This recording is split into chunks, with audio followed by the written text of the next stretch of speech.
Y'all remember in Lord of the Rings when Aragorn broke his foot kicking that helmet? Well, in this movie, he breaks his foot off in someone's ass.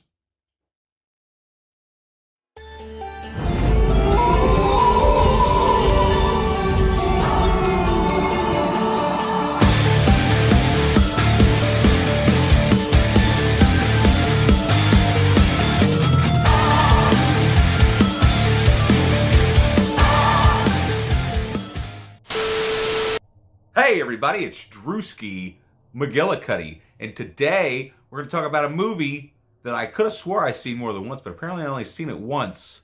But it was so good that it stuck with me, and I had thought I had seen it more than once. And that's 2005's A History of Violence, directed by David Cronenberg. And it stars Viggo Mortensen and some other people whose names I can't remember.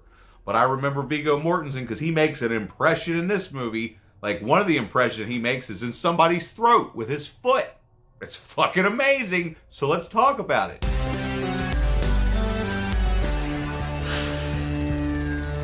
Viggo Mortensen plays Tom Stahl, who's this, mild-mannered guy who lives in this small town with his wife, his son, and his little daughter, and he owns a diner. And, they just live their lives, right? They've been living their lives. Everybody in this town knows everybody.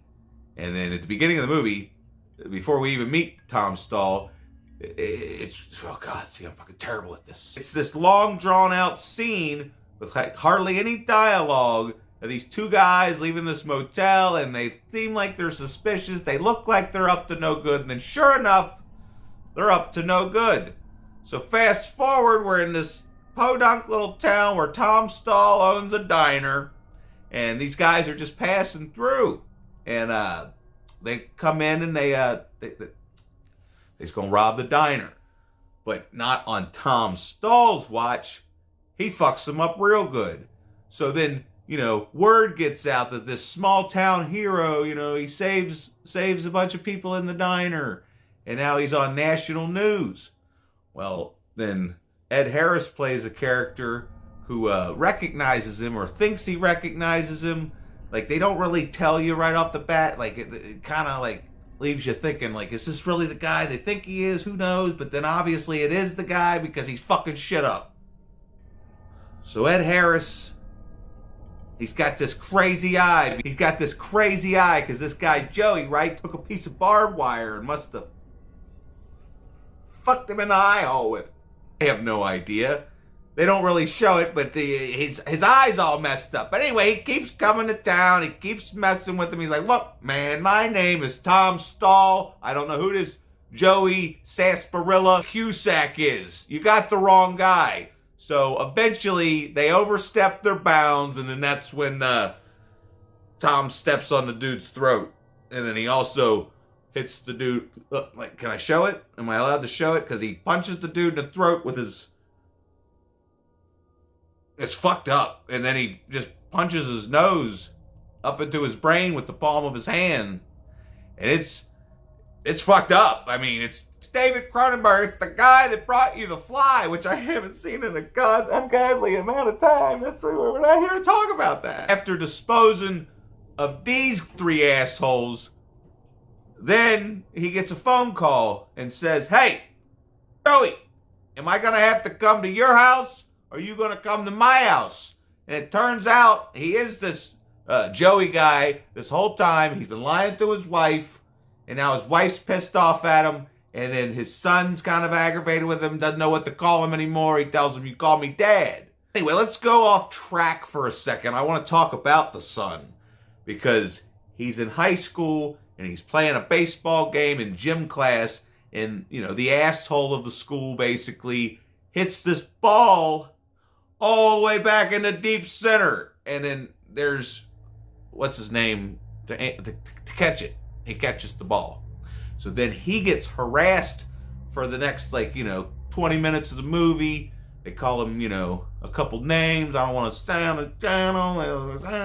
Makes fun of his mother. I don't know. I have no idea. It's just, it just all culminates to this one scene where they got him cornered in the hallway, and they're picking and they're picking and they're picking and they're picking until they get their motherfucking ass whooped. Like, look at it. Are you looking at it? Did I show it to you? Are you seeing it? Just, are you laughing now, motherfucker? Huh?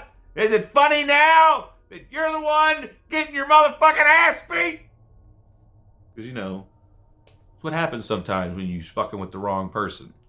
Maybe you should just fucking leave people the fuck alone. You know what I mean? Because one of these days, somebody gonna get their ass whooped. This movie is kind of a slow burn, and you're wondering, even though I spoiled it, it came out in 2005, so if you ain't seen it, it's your fucking problem. But yeah, it's crazy how it's just such a slow burn, but then when the moments happen, like they're fucking moments, like they stuck in my brain since 2005, because I hadn't seen the movie since it was on, I don't know if it was VHS, because this is the last movie they ever made on VHS. I don't know if I told you that. There's also, like, the relationship, because, like, they take a good time, showing you the camaraderie, whatever, the love between this family. Like, at the beginning, Tom Stahl's wife is taking him out on a date, and she's like, we never got to be teenagers together.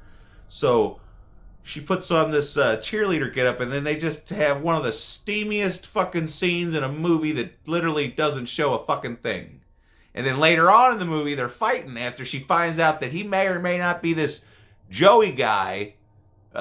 She slaps him in the face, and he grabs her, and then he puts his hand around her neck, and then he slaps him again, and then they start kissing, and then next thing you know, they're fucking on the steps.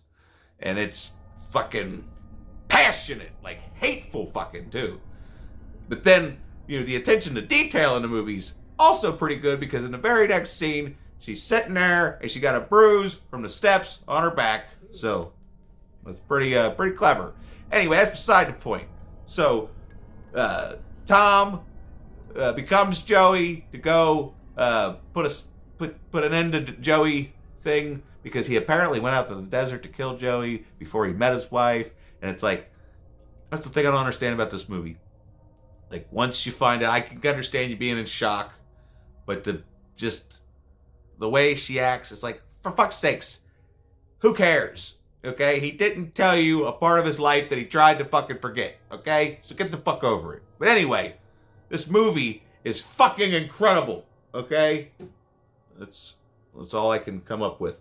So if you haven't seen this movie, or you put it off because it's called A History of Violence and you're afraid they was going to teach you something, don't be scared. It's a fucking Viggo Mortensen movie where people get their asses, like, literally handed to them. Well, not literally, but you know what I mean?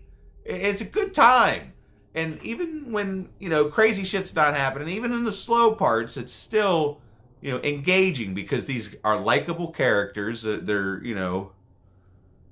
they seem real. It seems real. This is one of them real movies you don't get too much, especially if you didn't watch it because you didn't know what the hell it was, because it was called A History of Violence, which it apparently is a graphic novel. That's fucking weird, because it's such a ground-based something movie. I have no idea. All I do know is I gotta go. Okay? And if you're wondering why I've been slacking lately, it's because I've been busting my ass, cutting this fucking grass, keeping this property nice, and then we've been working like a ridiculous number. I go to work at 9 o'clock in the morning, and I don't get to come home till 7:30 at night sometimes, because, the grass ain't gonna cut itself. Anyway, if you've liked this, there's all these buttons. Do you see them? Are they popping up? I don't know what I'm doing anymore, all right? Doing the best I can, and if you want to help me get better, consider clicking on the link down here for this Patreon thing, and then I appreciate it. And if you got nothing better to do,